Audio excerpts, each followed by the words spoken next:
Hello, public opinion aficionados, and welcome to Rasmussen Reports, the independent pollster who, if you've been following us this entire year, has been telling you that Donald Trump is likely to win the national popular vote. Now, maybe the margin's a little bit smaller than it used to be. It was +1 as of last Thursday. But what that means is that we now agree with the leftward-leaning New York Times Siena poll that Donald Trump is winning. That poll dropped like a bomb this week, absolutely crushing Kamala Harris's hopes of going into this debate with momentum. In fact, the debate looks like it's shaping up to be a must-win for her in a way that even Joe Biden didn't have to contend with. But first, a quick point about 538. The New York Times was the previous owner of Nate Silver's prediction model, and back then in 2020, they gave us a B+ polling rating and featured our polling in the aggregate, which they should do because we're accurate over the last 2 decades, and we put out continuous streams of polling, not like this monthly poll that people just lob over the fence. They, the former owners of 538, now agree with us that Trump is winning the national popular vote. However, ABC News, the new owners of 538, just put out a poll showing Harris winning by 6 points, 7 points to the left of us in the New York Times. And that's absolutely incredible because they're the people that kicked us out of the 538 aggregate for political reasons. But enough about that. We're here to talk about the debate, and we have fresh new numbers to look at. But first, I want to take a moment to catch up on the state of the race. All right, here's the latest Real Clear Politics page. And again, New York Times Siena and us both have Trump +1. And Harvard Harris has Trump out at a tie. They're a pretty respected pollster. I think the only thing new here since the previous video, and if you want to see us compared to the New York Times in more detail, check out our most recent one entitled Popular Vote Win. I think the newest one on here is NPR Marist. I do know that Marist relies more heavily than others on live operator calls, which often introduces a leftward bias. And I also took a quick look at the crosstabs and noticed that Kamala Harris has a 6-point favorability advantage over Trump, which is way, way, way less than the 27 points that ABC News gives Kamala Harris. But in our polling, Trump and Kamala Harris are about tied in favorability, which makes sense because Trump's favorability has always been higher than Biden the last couple of years. Kamala Harris always polled worse than Biden. But what's crazy is this doesn't really just have a leftward slant because just like in our polling, NPR Marist gave Trump a lead on trust in the issues that mattered, like the economy and the border. What's different is the difference in favorability. So they're still getting the Trump supporters, but for some reason, their Trump supporters like Trump less, which is kind of weird. Not really sure how they got there. But anyways, it is ticking down a little bit. Harris 1.1 instead of 1.8. So the polling is steadily getting worse for her a little bit. But in my opinion, nowhere near the amount to justify the absolutely ridiculous swing in election probability wins for Donald Trump that Nate Silver's been putting out. I really don't know how he gets to those numbers because it doesn't look like that huge shift back to Donald Trump is showing up in the polling. I'm sure he's pulling a whole bunch of levers, but that's what makes me trust these black box models a little bit less. But in his numbers, if you've been looking, Donald Trump's chance of winning looks like, where Hillary Clinton was back in October of 2016. Now, some people have said, I don't trust Nate Silver. I think he's probably just doing this so he can revert and show Kamala Harris regaining momentum. Maybe not. In my opinion, I think he's trying to be accurate and do the right thing. And even if that was the case, the amount of sheer wreckage, the 1-2 punch of New York Times Siena and Nate Silver coming out this weekend did to Kamala Harris's campaign, I really don't think could be recapped by some regaining the momentum narrative, which might not even come together. But this is what you're here for. This is our most recent updated chart as of this morning, introducing last night's overnight results. And it's back down to Trump +0. Again, don't freak out, though. These are not polls. They're individually weighted results that have a plus and minus 5-point margin of error, which means, look at the dotted lines. That's a 5-period moving average, an estimate of where the population mean is. And right now, it looks like Trump's mean is about 49%, which means you'd expect to see a range of 54 to 44. And so this 47 result is right there where you'd expect it to be, as is Kamala Harris's 47%. I think her mean's 46. So we're looking for 51 to 41. And it'll likely, swing back. But what is new is that really just over the last couple data points, it looks like Trump is getting back up to a 2 or 3 point stable lead. Maybe that's where the New York Times will follow us to. But here's the debate polling, and I pulled this one out of our pre-debate results between Trump and Biden. And back then, who was most likely to win the first debate? People gave Donald Trump the advantage by 10 points, 47% to 37%, which is a pretty confident lead, but also Trump was doing a lot better in the polling than he is now. And a pretty big 16% were not sure. Republicans were way more confident in Donald Trump than the Democrats were in Joe Biden, and independents went Trump by 14 points.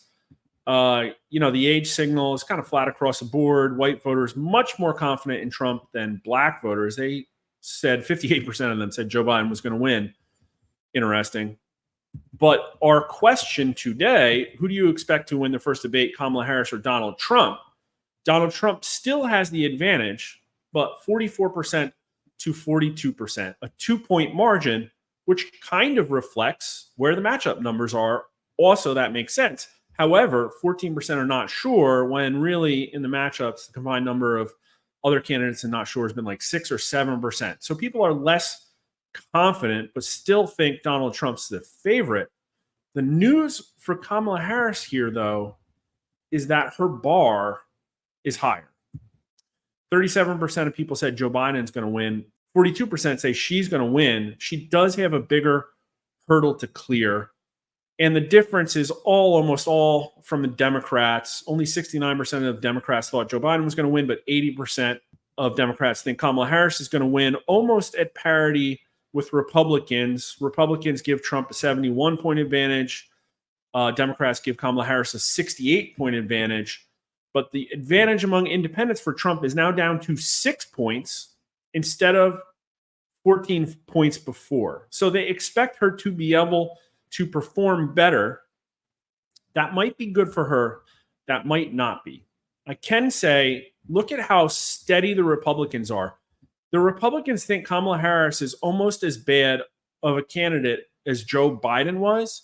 And they've seen Trump. They think he wins. And likely the bar for them to clear to consider this a Trump win is that he comes out and performs like he always has over the last 10 years and gets a few zingers in that spread all over the internet. The Democrats, what they might consider a win is just the mainstream media news narrative and probably whatever policy point she gets across, or maybe some Trump attacks. We'll have to wait and see, but we do have the post-debate numbers from the previous debate. We can dig into what's happening with independents and Democrats there. Now, I also put the margin Trump is favored by compared to the margin he was favored by over Biden, so you could see the change since the other debate. And 16 points, a 16-point swing to Kamala Harris among Democrats, 8 points away from Trump among independents, way more among women than men, 13 points away from Trump, 13 points away from Trump in 18 to 39-year-olds and 65 and older. And among race, and by race, the Hispanic had the biggest swing against Trump. They're saying Trump's going to win 43 to 40, when before it was a 20-point advantage for Donald Trump. I think they were very sensitive to the Joe Biden age issue, as were most likely younger and older voters. On Tuesday, September 10th, Kamala Harris and Donald Trump will meet in their first presidential debate. How likely are you to watch the debate on TV? And again, this sets the stage for a major upset. 64% of people say they are very likely. Another 19% say somewhat likely, for a combined total of 83%. More than 4 in 5 voters intend to watch some of this debate.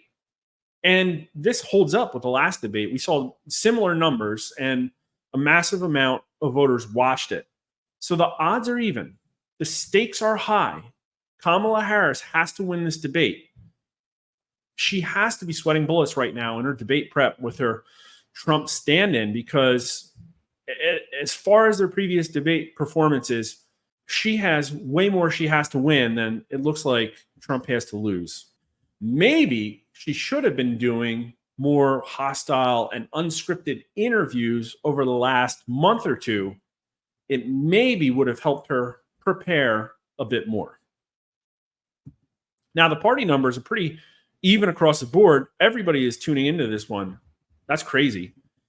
It's also the same by gender, but 18 to 39-year-olds are less likely to tune in. Although we did say watch the debate on TV, it's likely maybe they're watching YouTube streams or whatever.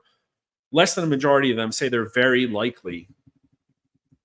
Black voters are less likely than white voters, but not by much. And the higher income you earn, the more very likely you are to watch the debate. But again, not by much. Now, I wanted to drag out the numbers from the last debate, the retrospective results, because I thought they were interesting, looking at the mindset. Who was the winner of the debate with Joe Biden? Remember, it was 47%, 37% Trump to Biden before the debate. But after the debate, everybody said Trump won by 35 points. Only 22% said that Joe Biden won. So people watched that debate and had their minds changed in a way that will most likely happen in this debate as well, because that debate obviously changed the electoral landscape in a massive way. Now, Democrats, 69% thought Joe Biden was going to win, but only 45% after the fact could bring them to say that he did win, because look at that ridiculous 30% not sure number. More Republicans said Trump won than thought he was going to win going into it. Look at independents. What was that number again among independents? 14 points. So Donald Trump was the 14-point favorite going into the debate, but by a 53-point margin, independents said that Donald Trump won. So they are the wild card tonight. They're pretty much all going to be watching. They're the most important component of the electorate if you want to win. And this, I mean, Joe Biden essentially killed himself with independents during that first debate. Now, I wanted to bring up this one last question just because it's interesting. If Joe Biden were to step aside as the candidate, would the Democrats be better off making Vice President Kamala Harris their presidential candidate, or should Democrats choose someone else? And pretty much nobody wanted Kamala Harris. Only 33% of voters, 50% wanted somebody else. But look at Democrats. Only 45%. She couldn't even get to a majority of Democrats wanted Kamala Harris. 39% wanted somebody else. The independents wanted somebody else, 55% to 25%. They came out and told you. The Democrats, they came out and told you. If you wanted to win more independents, probably should have figured out a way to pick somebody else. Let's recap. Tonight's a big debate. Almost everybody's going to be watching it. People give the candidates about equal odds. But Kamala Harris needs to win this one to regain the momentum. And in my opinion, she's shown us time and time again that she struggles in high stress situations. Meanwhile, Trump's a fighter. Trump looks like in those kind of situations, he's going to thrive. But let's roll back the clock a little bit to, like, let's say 2016, when the mainstream media ubiquitously said that Hillary Clinton won all of the debates against Donald Trump. He got that one-liner out there, "You'd be in jail." And I think that's the kind of red meat his supporters wanted to see. But what's new between now and 2016 is that after the Biden administration, 60% of the electorate says the media is the enemy of the people. They've diminished their ability to craft narratives. And in my opinion, Twitter is the new place that all of the real conversations are happening. And there are going to be a lot of real conversations tonight. Follow me at Mark_R_Mitchell at Twitter, or our main account, which maybe you didn't know this, Rasmussen_poll, is the biggest account on Twitter following official results and investigations into allegations of voter fraud. There's nothing like it out there. Like the video while you're at it. Please subscribe on YouTube or Rumble. And thanks for watching.